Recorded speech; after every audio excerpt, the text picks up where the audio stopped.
Hello. मैं हूँ पैदल चलने वाला जो घर से निकलता है पर कभी भी फुटपाथ पे चल नहीं पाता। क्यों? क्योंकि इंडिया में ऐसी कोई चीज एग्जिस्ट ही नहीं करती। एक आदमी जो शांति से चलना चाहता है लेकिन रास्ते में उसे हर जगह चैलेंजेस मिलते हैं क्योंकि फुटपाथ है ही नहीं। अगर आप किसी डेवलप्ड कंट्री में जाओ तो हर जगह प्रॉपरली फुटपाथ बने हुए होते हैं, पर इंडिया में ऐसा कुछ नहीं होता। अगस्त 2024 के एक छपी रिपोर्ट में बताया गया कि दिल्ली के ऑलमोस्ट 44% रोड्स में फुटपाथ है ही नहीं। सेम हाल अहमदाबाद में जहां 33% और पुणे में 47% रोड में फुटपाथ बने ही नहीं है। और जहां पर होता है वहां पे या फिर उस पे इलीगल ठेले, बाइक्स और कभी-कभी पूरा कंस्ट्रक्शन ही चल रहा होता है। जब फुटपाथ हो तो उसे यूज कौन करेगा? चलो मान लो कहीं पे गवर्नमेंट ने फुटपाथ बढ़िया बनवाया हुआ है, तो उस पे चलने वाले पेडेस्ट्रियंस कम और बाइक्स रिक्शा वाले ज्यादा मिलेंगे।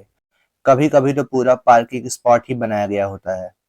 रोड्स पर चलना मजबूरी है, और जब फुटपाथ नहीं मिलता तो पेडेस्ट्रियंस को रोड पे चलना पड़ता है। फिर क्या होता है? हॉर्न बजता है, लोग गाली देते हैं और रिस्क रहता है कि कब कोई गाड़ी या बाइक वाला उन्हें ठोक कर चला जाएगा। 2022 में देश भर में नेशनल हाईवेज पर 10,000 से अधिक पैदल चलने वालों की मौत हुई, जबकि लगभग 21,000 से अधिक लोग एक्सीडेंट में घायल हुए। कभी पुणे का पोर्शे एक्सीडेंट केस, कभी नोएडा का लैम्बोर्गिनी केस, तो कभी वडोदरा का वॉल्क्सवैगन वाला केस। गवर्नेंस और प्लानिंग की प्रॉब्लम। अब गवर्नमेंट्स बोलेंगी कि पेडेस्ट्रियंस के लिए तो हमने प्रोजेक्ट बनाए हुए हैं, पर रियलिटी में इम्प्लीमेंटेशन इतना वीक होता है कि इंक्रोचमेंट, बैड प्लानिंग और पब्लिक अवेयरनेस की कमी की वजह से फुटपाथ सिर्फ डॉक्यूमेंट में ही अच्छे दिखाई देते हैं। करोड़ों रुपए Indian government national highways, expressway के लिए खर्च कर देती है, लेकिन जब बारी आती है पैदल चलने वालों की तो उनको बिल्कुल भी रिस्पेक्ट नहीं दिखाया जाता है इस देश में। पब्लिक का एटीट्यूड भी खराब है। हम लोग भी गिल्टी हैं, हमें भी आदत है कहीं भी चलने की, बिना देखे रोड क्रॉस करने की। सिग्नल का वेट कौन करेगा? अपनी जान से ज्यादा 5 सेकंड बचाना ज्यादा जरूरी हो गया है। वैसे इंडिया में जेब्रा क्रॉसिंग क्या होता है ये तो गवर्नमेंट भी नहीं जानती है। देश में टीयर 1 सिटी के अलावा मुझे नहीं लगता कि कोई भी जेब्रा क्रॉसिंग को सीरियसली लेता होगा। अब बोले भी कौन फुटपाथ, जेब्रा क्रॉसिंग, लेन मार्किंग ये सब बनाने को, जब गवर्नमेंट देश में एक रोड तक बराबर बना नहीं पा रही है तो फुटपाथ कहाँ से बनेगा?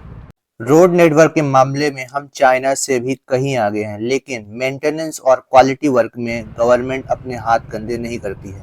हाँ, टैक्स बराबर लेती है, लेकिन स्पेंडिंग कहाँ है, कितना हुआ, उस पर कुछ नहीं बोलना है। अकाउंटेबिलिटी गई भाड़ में और पब्लिक जाए गड्ढे में। अगर यही चलता रहा तो लोग बेटर इंफ्रास्ट्रक्चर और अच्छे इन्वायरमेंट के लिए देश से बाहर जाते रहेंगे, और हम हाथ पे हाथ रख के सोचते रहेंगे कि अब इंडिया इन देशों को टक्कर देगा और डेवलप्ड कंट्री बनेगा और इन्हें पीछे छोड़ेगा, जबकि यहाँ पर एक फुटपाथ तक बन नहीं पा रहा है।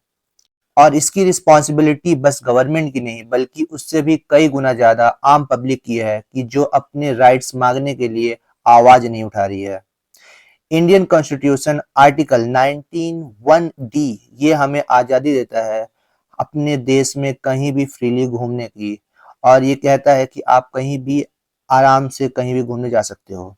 आर्टिकल 21 भी ऐसा ही कुछ बोलता है, जिसमें देश में हर किसी को क्लीन इन्वायरमेंट मिलना चाहिए, साथ में फुटपाथ पे किसी भी तरह का अवैध कब्जा नहीं होना चाहिए। अब ये काम गवर्नमेंट तो करने से रही, तो इसलिए यहाँ पर जिम्मेदारी बन जाती है आम पब्लिक की, कि वो आवाज उठाए और अपने घर से बाहर चलने का अधिकार मांगे। Thank you. नेक्स्ट वीडियो में मिलते हैं।